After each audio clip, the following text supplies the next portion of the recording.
TV10 Network. Breaking news, exclusive update from Yadadri district. నమస్కారము. మాకు డీడీలు 2 కిట్టలు కట్టిన డీడీలు 30,000 రావాల్సింది. మేము కష్టపడుతున్నాము, రోడ్డు మీద బతుకుతున్నాము, దుమ్మి ధూళి లేకుండా బతుకుతున్నాము, నీళ్ళు ఎండలో ఉంటున్నాము.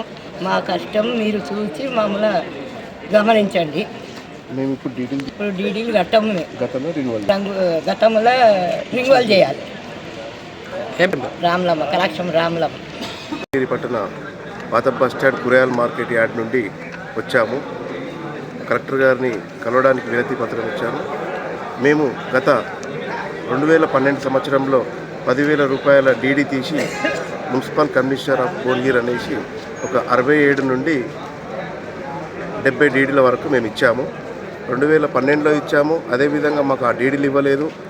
మళ్ళీ 2022లో కూడా డీడీలు వేసి మేము వేలంపాటలో మడిగేలను సొంతం చేసుకున్నాము.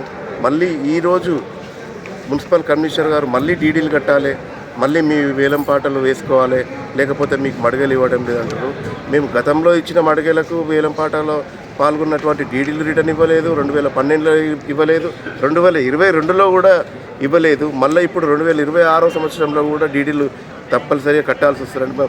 మా డబ్బులన్నీ మీరు తీసుకొని మాకు ఎలాంటి వసతులు ఉండే అక్కడ పందులు, కుక్కలు, ఎంత నీచమైన పారిశుభ్రత ఉంటుందో అవన్నీ డబ్బులు తీసుకుంటారు. వ్యాపారము ఇప్పుడు రోడ్డు పైన కూడా పెట్టుకొని ఇవ్వడం లేదు, లోపల నడవడం లేదు, ఎలాంటి సౌకర్యం లేదు. మున్సిపాల్కి మాత్రం ఒకటి ఆదాయం ఒకటే అడుగుతున్నారే తప్పించి దాన్ని పట్టించుకునే నాదుడు లేడు.